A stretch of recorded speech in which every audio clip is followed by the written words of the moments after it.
സ്വർണം കടത്തുന്നതിന് കാരിയർമാരായി നിയോഗിക്കപ്പെട്ട 2 കൂട്ടരെ മുന്നിലിരുത്തിക്കൊണ്ട് അൻവർ പറഞ്ഞു വെച്ചിരുന്നു എവിടെയാണ് ഈ സ്വർണത്തിൽ അളവിലും തൂക്കത്തിലും വ്യത്യാസമുണ്ടാവുക എന്ന്. കൊണ്ടോട്ടിയിലെ ഗോൾഡ് അപ്രൈസർ ഉണ്ണികൃഷ്ണന്റെ വീട്ടിലേക്ക് PV അൻവർ പോകുന്നു. ഉണ്ണികൃഷ്ണൻ കോടികൾ സമ്പാദിച്ചു എന്നുള്ളത് PV അൻവർ പറയാൻ തുടങ്ങിയിട്ട് കുറെ കാലമായി. ഉണ്ണിയുടെ വീട്ടിൽ നിന്ന് MM രാഗേഷ് ചേരുകയാണ്. MM രാഗേഷ്, ഔദ്യോഗികമായി തന്നെ കസ്റ്റംസ് നിയോഗിച്ചതാണ് എന്ന് ഉണ്ണി അവകാശപ്പെട്ടിരുന്നു. നേരത്തെ റിപ്പോർട്ടറിനോട് സംസാരിച്ചതുമാണ്. ഇപ്പോൾ അൻവർ ഉന്നയിക്കുന്ന ആരോപണം സ്വർണത്തിന്റെ അളവിലെ കൃത്രിമത്തിൽ പോലീസിന് കൂട്ടുനിൽക്കുന്നത് ഉണ്ണിയാണ്. ഉണ്ണി ആരുടെയൊക്കെയോ ബിനാമിയായി പ്രവർത്തിക്കുന്നു, കോടികൾ സമ്പാദിക്കുന്നു എന്നൊക്കെയാണ്. അവിടെ എത്തുമ്പോൾ മനസ്സിലാക്കാൻ കഴിയുന്നത് എന്താണ് രാഗേഷ്? ഞാനിപ്പോൾ നിൽക്കുന്നത് കൊണ്ടോട്ടിയിലെ നീരാടുള്ള ഉണ്ണിയുടെ വസതിക്ക് മുൻപിലാണ്. ഇങ്ങോട്ടേക്കാണ് അൻവർ പുറപ്പെട്ടിട്ടുള്ളത് എന്നാണ് നമ്മൾ മനസ്സിലാക്കുന്നത്.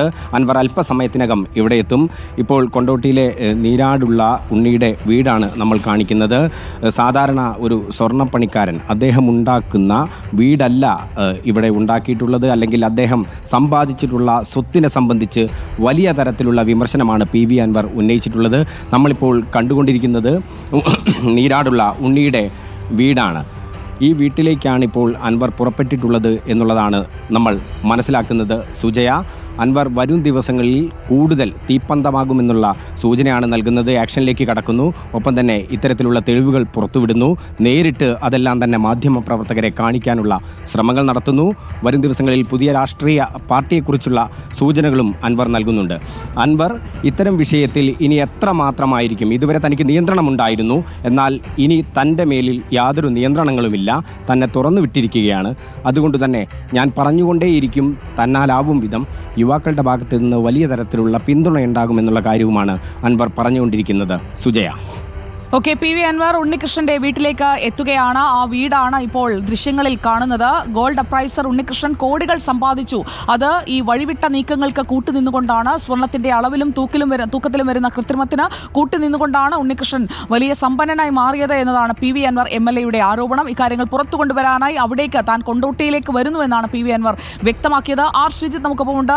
R. ശ്രീജിത്ത്, കൊണ്ടോട്ടിയിലെ ഒരു ഗോൾഡ് അപ്രൈസർ അല്ല അൻവറിന്റെ ലക്ഷ്യമെന്നുള്ളത് വ്യക്തമാണ്. ആ ഗോൾഡ് അപ്രൈസറുമായി ബന്ധമുള്ള പോലീസുകാർ, അതോടൊപ്പം തന്നെ അതിന്റെ കിങ് പിന്നായി പ്രവർത്തിക്കുന്ന ആളുകൾ, അവരിലേക്കൊക്കെ എത്തുക, അതായത് അൻവർ ഈ പോരാട്ടം തന്റേതായ രീതിയിൽ തുടരും എന്ന് തന്നെയല്ലേ മനസ്സിലാക്കേണ്ടത്? ഈ പോക്ക് കണ്ടിട്ട് എന്ത് തോന്നുന്നു ശ്രീജിത്ത്? അൻവറിന്റെ ഒരു ലക്ഷ്യം നേടിയെടുക്കാൻ അൻവറിന് കഴിയുമോ?